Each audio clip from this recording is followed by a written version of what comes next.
Kapag ako po ay nanalo kapitan dito sa ating barangay, marami po akong magiging project.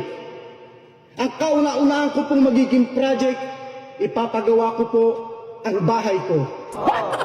Bakit kanyo?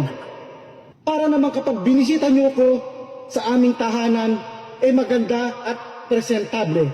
Hindi po ba?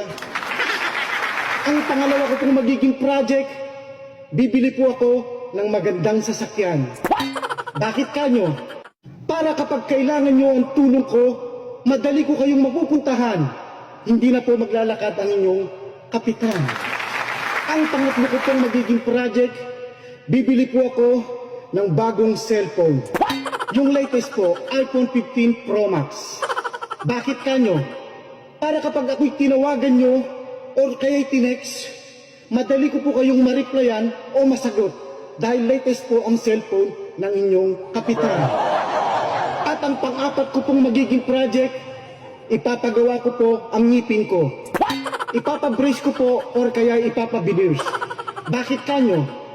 Para naman kapag ngumiti ako sa inyo, maganda at hindi ngiting aso. Kaya sa darating na halalan, huwag niyo pong kalilimutan. Dating malakas mamulutan, ngayon ay manunungkulan.